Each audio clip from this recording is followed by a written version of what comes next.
복지 에이전트입니다. 노인에게 있어서 가장 큰 복지라고 한다면 역시 일자리를 갖는 거예요. 그거는 뭐 두말할 나위 없는 내용입니다. 그러니까 노인 복지 문제를 해결한다는 말은 좀 그렇습니다만은 노인의 복지를 정진시키는 단순 명료하면서 가장 효과적인 방법, 그것은 일자리를 주는 거예요. 근데 일자리를 왜 못 주느냐? 노인에게 노인 일자리가 부족한 이유가 뭐냐라고 하는데, 이유는 간단히 말하자면 고용 구조에 있었어요. 고용 문화, 혹은 고용 체계, 혹은 고용의 관습이 있다. 이게 무슨 말이냐니까, 보통 이제 고용한다고 하면은 고용은 4대 보험 얘기하는 거죠. 4대 보험이 없으면 이제 4대 보험을 제공하는 직장이거나, 또는 소위 말하는, 또는 알바라고 불리는 아르바이트, 비정규직이잖아요. 비정규직인데, 일단 4대 보험을 제공하는 직장 같은 경우에는 노인 인구가 들어갈 만한 자리가 많지 않고, 그나마 있는 게 비정규직이죠. 비정규직 일자리조차도 부족해요. 그 부족한 이유가 뭐냐니까, 적재적소에 투입할 사람, 그죠? 누구를 이 일에 할당할 것인가, 적재적소에 특정한 어떤 노인을 투입하는 데 필요한 정보나 데이터가 없다는 거예요. 그죠? 예를 들어서 가령 A 기업의 업무 중에서 노인이 할 수 있는 업무가 있다. 그 해도 이미 다른 누군가가 그 일을 하고 있다는 거죠. 이미 다른 누군가가 그 업무를 처리하고 있다. 다른 누군가라고 하는 것은 노인이 아닌 청장년층이 되겠죠. 인구가 그 업무를 처리하고 있죠. 그게 이제 관건이에요. 그러면은 이제 노인에게 일자리를 제공한다고 하는 것은, 제공할 수 있는 방안은 간단하게 얘기를 하자면은, 뭐 노인 근로 기회를 제공할 간단한 방법. 첫째, 업무를, 모든 직원의 업무를 그 종류, 그 노동 강도 별로 세분화하는, 필요한 지식, 필요 기술, 또 뭐 필요한 체력 등 다양한 카테고리로 세분화하는 거죠. 그래서 직원 A가 이 일도 하고 저 일도 하고 여러 가지 일을 하는 것이 아니라, 각 직원이 제한적으로 자기가 가장 잘할 수 있는 일만 하는 겁니다. 모든 시민은 자신이 가장 잘할 수 있는 업무만 하는 거예요. 업무에 집중하고, 이른바 잡무는 배제하는 겁니다. 이른바 모든 직책에서 소위 말하는 잡무를 제거하는 거죠. 그래서 예를 들어서 무슨 화학 산업에 있는 어떤 제조업체가 있다. 그러면 거기 직원들이 100명이 있다. 그러면 그 100명 각각이 자기가 가장 잘할 수 있는 일만 하고 나머지는 하지 않는다는 거예요. 그럼 그 나머지는 누가 하느냐? 그걸 바로 노인 인구에게 할당하는 겁니다. 그렇다면 다른 말로 얘기하면 수시로 어떤 기업의 특정 기업의 근로 환경으로 수시로 많은 사람들이 오가는 그런 구조가 되죠. 하루에도 뭐 낯선 사람들이 몇 명이 왔다가 어떤 일을 하고 또 그 사람들이 사라지고, 그 다음날 또 낯선 사람들이 몇 명이 와서 또 무슨 일을 하고 사라지고 그렇게 된단 말이에요. 그러면은 지금은 그렇게 할 수 없는 이유가 뭐냐니까, 현재로서는 관리가 안 되는, 관리가 불가능. 뭐 보안 문제도 있고, 여러 가지 뭐 절도, 뭐 도둑이 될 수도 있고, 그죠? 공장이나 회사가 시장 바닥도 아닌데 많은 사람들이 오가고 아침에 낯선 사람이 와서 좀 얼쩡거리다 사라지고 그 다음날 또 낯선 사람들이 와서 또 얼쩡거리다 사라지고 무슨 일을 하는지 모르지만 뭔가를 하다가 사라지고 이렇게 하는데 그걸 관리할 수가 없죠. 그걸 누가 관리하나요? 이제 그걸 관리할 수 있는 에이전트를 개발하는 게 이번 과제의 목적입니다. 그죠? 그러니까 모든 기업, 모든 공장이라고 그럴까요? 공장, 모든 생산 시설에 불특정 다수의 사람들이 오가더라도 그 개개인을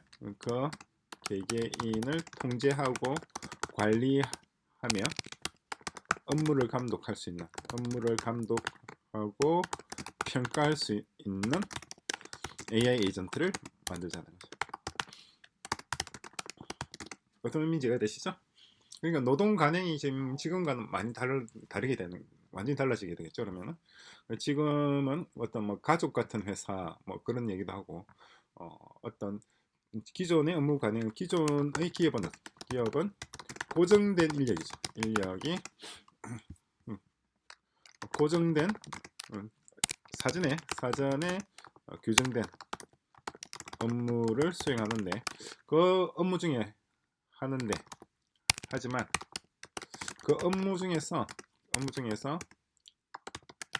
반드시 그 사람이 해야만 하는 일의 비중은 50% 미만이라는. 그러니까 어떤 회사의 과장이든 차장이든 대리든 반드시 그 사람만 할 수 있는 업무는 그 직책의 50% 미만이고 나머지 50%는 굳이 그 사람이 아니더라도 할 수 있는 일들을 하게 되는 거죠. 그죠? 그러니까 우리가 지금 개발하려고 하는 에이전트는 뭐냐니까 모든 업무를 반드시 그 사람만이 할 수 있는 일로 다 재편하자는 겁니다. 그러니까 교육도시 내의 1205개 업종 각각에 대응하는 각각의 기업이고 각 기업의 모든 업무 프로세스가 있죠. 업무 프로세스에 대해 각각의 맨파워를 할당하는 맨파워. 각각의 인력 이른바 맨파워를 인력을 할당. 이게 어떤 형식인지 그림이 좀 그려지시나요? 예를 들면은 교사가 있단 말이에요. 중학교 교사. 중학교 물리 교사가 있다. 교사 있으면은 교사의 현재 직무는 뭐냐니까 현재 직무는 학생들도 가르치고 학생 지도하고 그리고 시험도 출제하고 그리고 또 시험 또 채점도 하고 교환도 작성을 하고 출석도 하고 그리고 상담도 하고 학부모 상담도 하고 담임을 맡을 경우 그렇잖아요. 그럴 경우 학부모 상담도 하고 상담 등 여러 업무를 동시에 수행하잖아요. 동시에 수행하는데 이걸 교육도시에서 예를 들어 물리교사는 오직 물리교사만 할 수 있는 업무를 수행하고 또 나머지는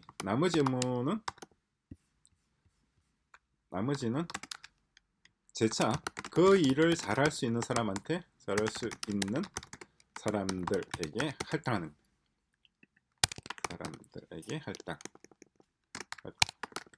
그럼 교무실이 어떻게 되나요? 그럼 교무실에 기존 교사들 외에도 특정 업무를 수행하기 위해 불특정 다수의 사람들이 오가는 상황이 되겠죠. 그렇게 되잖아요. 그죠? 예를 들어서 교환 작성을 하기 위해서 교환 작성 전문가가 왔다 갈 수도 있고, 출석, 학부모 상담을 위해서 학부모 상담에 특화된 사람이 오갈 수도 있고, 그죠? 그럼 뭐 학생 개개인에 대해서 뭐 알지도 못하는데 어떻게 학부모를 상담하느냐? 하죠.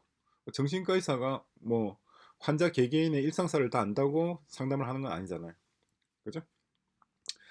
정해진 루틴이 있고 데이터가 있으면 다 뭐든지 가능하잖아요. 시험도 출제하는 사람, 시험도 채점하는 사람 등등 그 분야를 잘할 수 있는 사람들이 와서 오가면서 일을 하는 상황이고, 그 개개인의, 그러니까 불특정 다수의 사람들 각각이잖아요.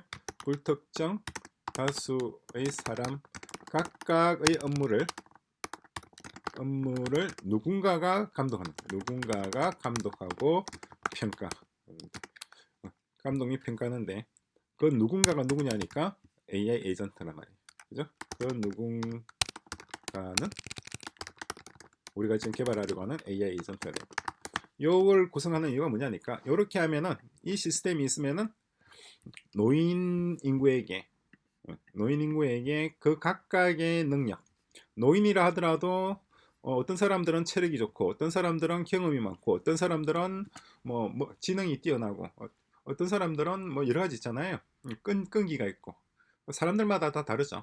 그러니까 어, 일단 첫 번째는 우리 사회, 우리 공동체에 있는, 우리 공동체에서 노동력을 판매한다 하긴 그렇습니다만, 어쨌거나 근로자들 각각의 업무들을 세분화한 다음에 어, 반드시 그 사람이 해야 되는 일이 아닌 다른 일, 노인들이 할 수 있는 일들이 있으면 그 사람들에게 우선적으로 노인들에게 먼저 일자리를 배정을 한단 말이에요. 배정을 하고 나머지 전문적인 분야만 남을 거 아니에요. 그 전문적으로 남은 분야만 청장년층 인구에게 할당을 한다는 거죠. 어떤 의미인지 이해가 되시죠? 자, 그런 시스템을 한번 만들어 보자는 겁니다. 그죠? 이게 노인복지 에이전트입니다. 제가 방금 했던 얘기가 좀 이해가 좀 잘 되었기를 바랍니다. 그래서 이렇게 프롬프트를 넣은 거예요. 자, 프롬프트를 넣었을 때 나오는 얘기가 이렇게 됩니다. 그래서 일단 노인 프로필 데이터, 노인 인구 각각에 대해서 이러한 능력을 파악을 하고, 그다음에 기업 수요 데이터 있어요. 방금 제가 얘기했던 그 내용입니다. 모든 기업에 대해서 그 기업 내부에서 이루어지는 업무들을 하나씩 다 나눈단 말이에요.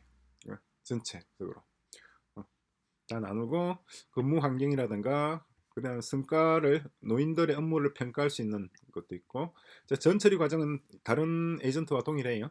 똑같은 방식으로 하고, 그다음에 학습 또 멀티모달과 강화 학습 두 가지 방식으로 트레이닝을 하고, 에이전트를 트레이닝하고, 그다음에 시스템 통합 및 검정 이렇게 진행을 하는 겁니다. 비용은 이렇게 놓을 거라고 나오는데, 이 정도 이렇게 비용은 들지 않습니다. 무슨 1억 1,500만 달러면 우리나라 돈으로 거의 1,500억이 들어간단 말인데, 그렇게 들어가진 않고 이 금액의 뭐 100분의 1 정도 어떨까 싶어요. 자, 그렇다면 이제 교육도시에서 이런 노인 근로 AI 에이전트를 이용해서 노인복지 사업을 수행할 그런 업체를 설립해야 될 것이고, 그 업체를 설립하기 위한 다국적 컨소시엄을 구성해야 되겠죠. 그 구성하는 것은 한국과 중국을 주축으로 하고, 그리고 BRI 국가들, 130개 BRI 국가들이 참여하는 방식, 업적으로 참여하는 방식이에요. 다른 것 마찬가지입니다. 그리고 BRI 국가들로 하여금 좀 참여를 유도하기 위해서 뭐라고 해야 되나요?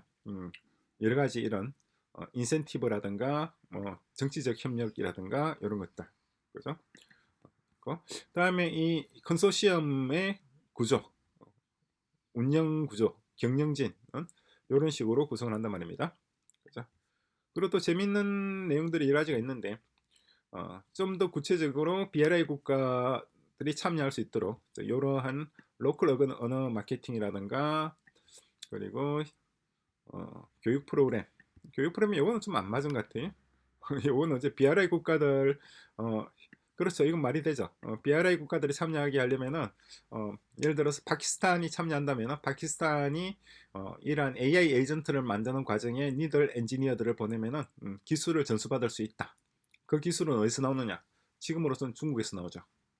자, 그리고 노인 근로 에이전트의 주요 업무 1번 직무 매칭, 특정 노인에게 어떤 직무가 맞는지를 매칭시켜 나가는 거죠. 그죠? 그리고 근무 관리.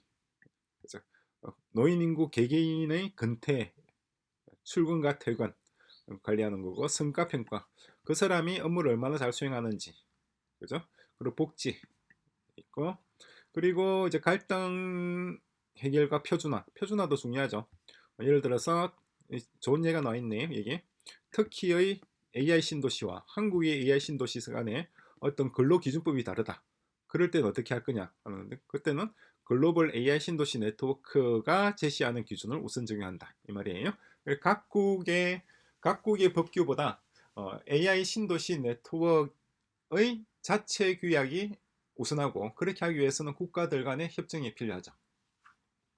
자, 그렇게 해서 노인 복지에 관한 노인 복지 에이전트. 근데 노인 복지 가장 좋은 복지는 역시 노인에게 일자리를 주는 것이고, 노인에게 일자리를 주기 위해서는 기존의 업무들, 기존의 모든 직장, 모든 직책, 모든 기업에서 수행하고 있는 각종 업무들을 세분화해서 꼭 특정한 직책, 특정한 근로자가 수행해야 될 그러한 업무 프로세스만 빼내고 나머지 잡무들을 다 분리시킨단 말이죠. 그게 가장 관건입니다. 그 작업을 해야 돼요. 그러니까 이 딥식 파인 튜닝 할 때 기존의 업무를 넣었을 때 그 업무들을 다 나누는 것, 그죠? 요건 아마 지금 노인복지가 아니라 나중에 별도의 에이전트로 또 구성할 겁니다. 방금 제가 얘기했던 거는.